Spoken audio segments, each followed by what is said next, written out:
અહીંયા ભરેલા કારેલા અને ભીંડાનું બનાવ્યું છે શાક. ચાલો આપણે ઢાંકી દઈએ. આપણા કારેલાવાળા ભજીયા કેવા બન્યા તો નજીકથી જોઈએ તો કંઈક આવું.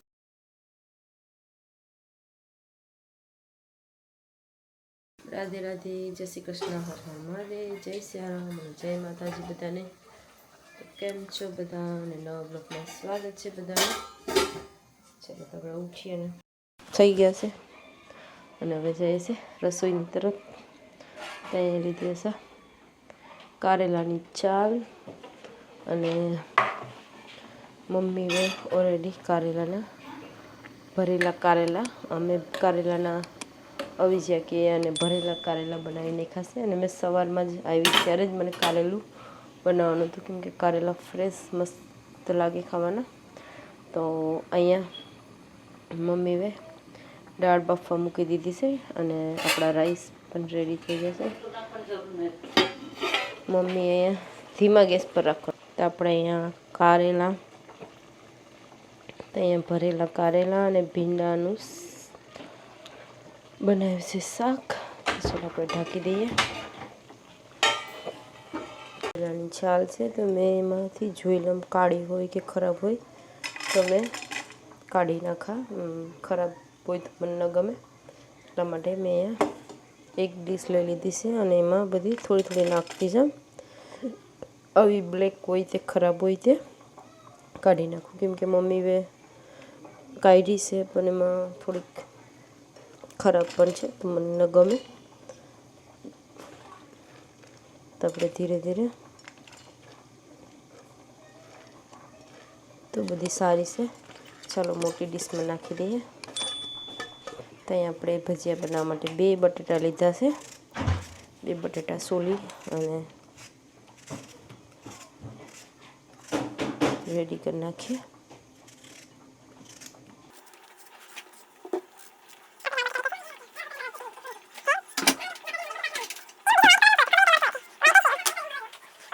તો આપણે ભજીયા બનાવવા માટે બટેટાને ઝીણા ઝીણા કાપવાના છે. તો આપણે બટેટાને લઈ લીધા છે અને ઝીણા ઝીણા કાપવાનું ચાલુ કરી દીધું છે, કેમકે ભજીયા બનાવવામાં ઝીણા ઝીણા બટેટા કારેલાની જેમ કામ લાગીએ. તો મેં બહુ નથી ભજીયા બનાવવાની, એટલા માટે આપણી પાસે કારેલાનું પણ એટલું જ છે, 4 કારેલાનું.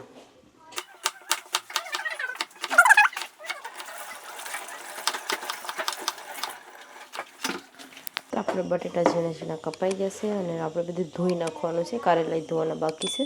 તો ચાલો બધું ધોઈ નાખીએ, સાધન ધોઈ નાખીએ અને કચરો દૂધમાં ઉડાડીએ.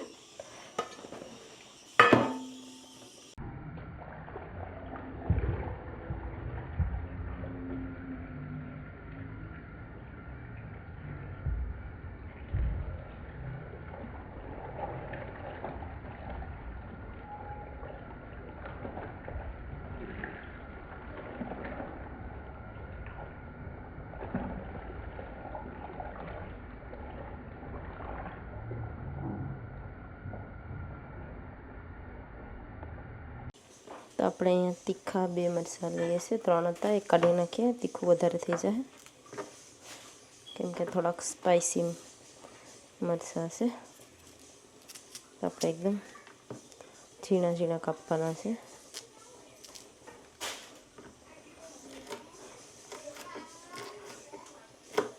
તો આપણે અહીંયા મોરા મરચાંની પણ ઝીણા ઝીણા સ્લાઈસ કરી લઈએ.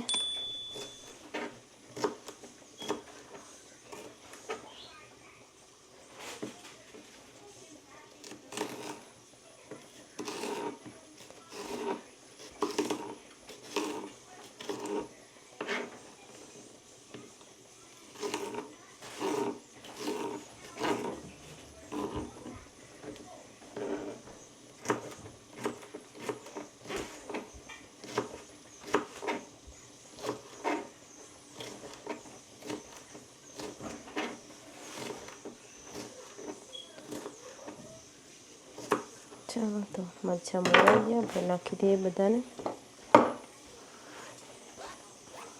અને આપણી પાસે લીંબુ જરાક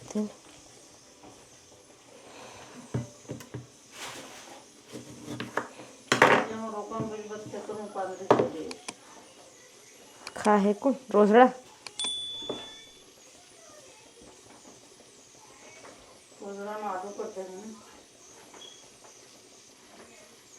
काम से करता हो तो रोजड़ा हो नहीं तो माना बहु काम नहीं है।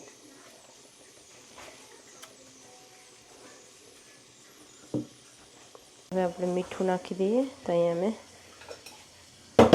2.5 સ્પૂન જેટલું નમક નાખ્યું છે અને આપણે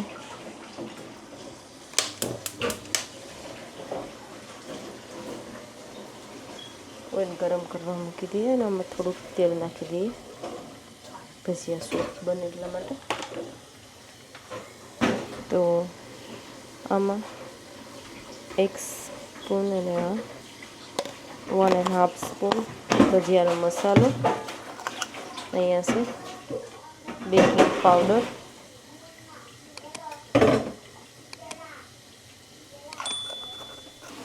હવે આપણે આમાં ચણાનો લોટ નાખીશું થોડો થોડો અહીંયા 2 સ્પૂન અને 3 થી 4 સ્પૂન નાખી અને હવે આપણે મિક્સ કરીએ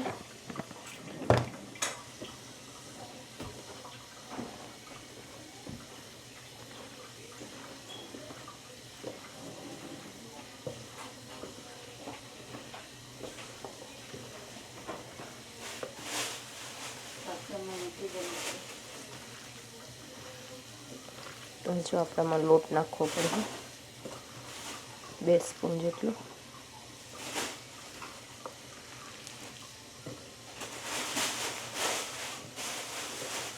તાજે મસ્ત કારેલાના ભજીયા બનવાના છે કારેલા બટેટા અને લીલા મરચાં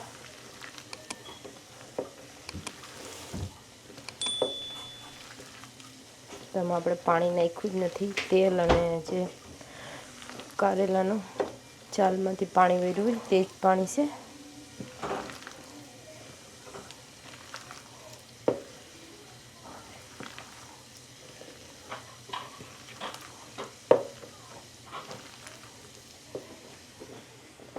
અને આપણે થોડોક લોટ નાખીએ બીજો અને પછી 2 સ્પૂન જેટલું પાણી નાખવાનું છે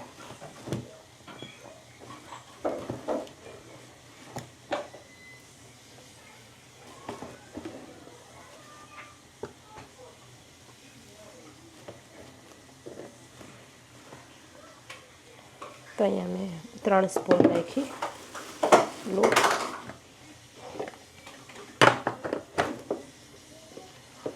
અને પછી આપણે થોડું પાણી નાખીએ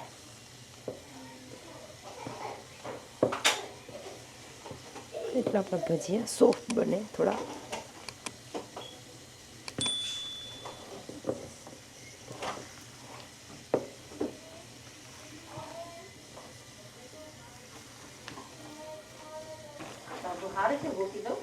હા તો આપણે થોડું થોડું પાણી કરીને એકદમ ઠંડુ પાણી નાખીએ છીએ ગરમ પાણીથી લોટ એકદમ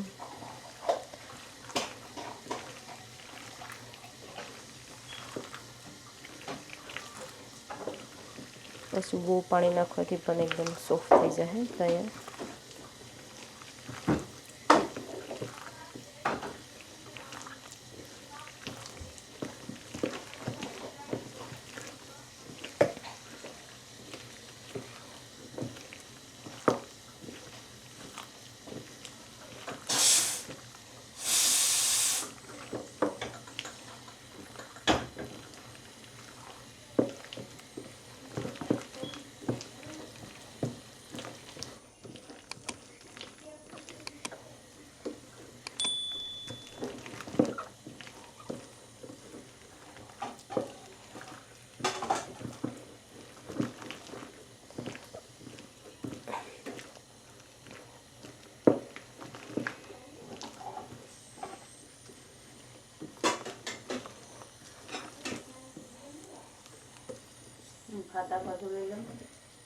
તો ભજીયા માટે આપણું તેલ ગરમ થઈ ગયું છે તો ચાલો આપણે ભજીયા તેલમાં મૂકવા માટે જઈએ કેમ કે અહીંયા બહુ તેલ ફાસ્ટ ગરમ થઈ ગયું છે અને મેં થોડીક ટુ લેટ થઈ ગઈ છે કેમ કે બીજા કામમાં બિઝી થઈ ગઈ હતી તો ચાલો, અને તેલ પણ બહુ ગરમ થઈ ગયું છે ને મેં ધીમો ગેસ કરી દીધો છે ઓલરેડી.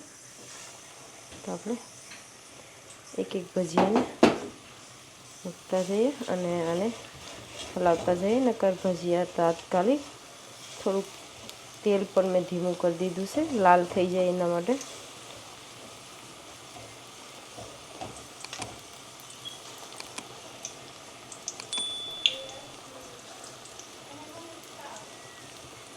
તો આપણે ફટાફટ રાખી દઈએ. અને ભજીયા એટલા માટે શું કે તેલ થોડુંક ઠંડુ પડી જાય, ગરમ બહુ થઈ ગયું હતું.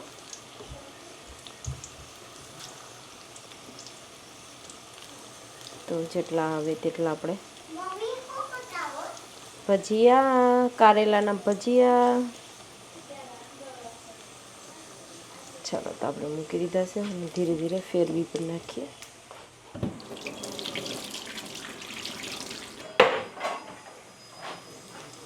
એને ઝારો લઈ લીધો છે ભજીયા ફેરવવા માટે, કેમ કે તેલ થોડું ધીમું કરી દીધું હતું, બહુ ફાસ્ટ ગરમ થઈ ગયું હતું. મસ્ત ભજીયા દેખાય છે. તો આપણા કારેલાવાળા ભજીયા કેવા બન્યા તો નજીકથી જોઈએ તો કંઈક આવું લુક છે ભજીયાનું. અને ખાવામાં પણ આઈ હોપ કે ટેસ્ટી. અને હવે થોડુંક મેં ગેસ ફાસ્ટ કરું, નકર ભજીયામાં શું ઓઇલી થઈ જાય, એકદમ ઓઇલ, એટલે કે તેલ પી જશે ભજીયા.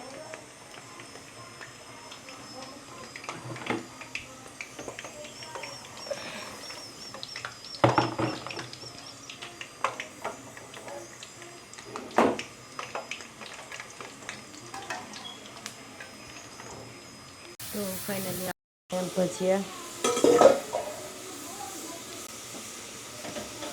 ભજીયા રેડી થઈ ગયા છે. તો આપણે કાઢી દઈએ સાઈડમાં.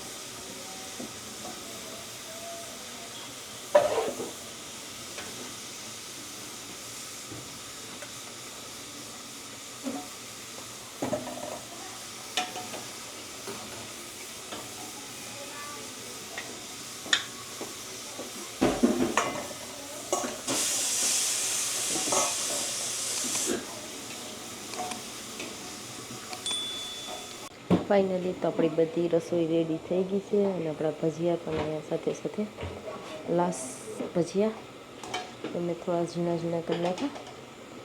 અને આપણે ભજીયા થઈ ગયા છે. અને દાળ પણ બફાઈ ગઈ છે. દાળ ભાત,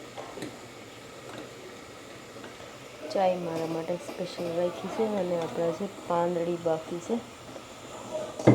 તો ઘણા દિવસથી પાંદડી બાફવાની હતી પણ રહી જતી હતી.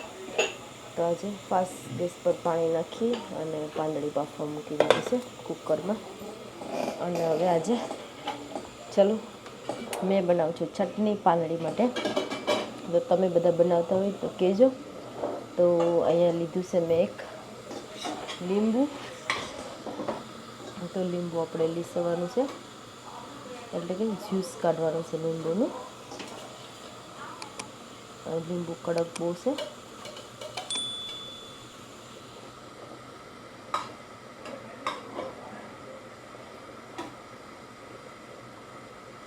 તો ટ્રાય કરું કે મસ્ત રીતે જ્યુસ નીકળે. આપણે પાછળ ચટણી બનાવવી જોઈએ પાંદડી માટે. તો અહીંયા મેં હાફ લીંબુ લીસું છે.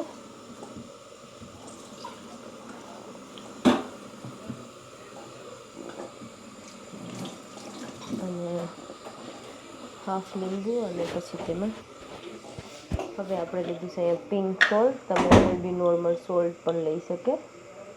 તો અહીંયા મેં થોડુંક સોલ્ટ નાખી દીધું અને મિક્સ કરીએ. અને આપણે કોઈ બી લાલ મરચું, તમને કોઈ બી તીખું મરચું બી ચાલે આમાં. તો આ છે આપણા ઘરની મસાલો લાલ ચટણી. હવે તેને મિક્સ કરવાનું છે લેમન જ્યુસમાં. અને આ ચટણી આપણે પાંદડી સાથે પછી મિક્સ કરી અને ખાવાની છે. તો આવી રીતે કેટલા બનાવી અને ખાઈ છે જોજો, કેમ કે એમાં વધારે આપણે શું કે આમલીની ચટણી, ગ્રીન ચટણી પણ બનાવતા હોય છે, પણ મને વધારે આ સૂકો મસાલો અને લેમન જ્યુસ અને સોલ્ટ નાખું અને સારું લાગે છે. અને તમને એવું લાગે તો 2 ટીપા ઠંડુ પાણી નાખવું હોય તો પણ નાખી શકો છો. પણ આ લોંગ ટાઈમ માટે રાખવાનું નથી, આપણે તાત્કાલિક ખાવાની છે.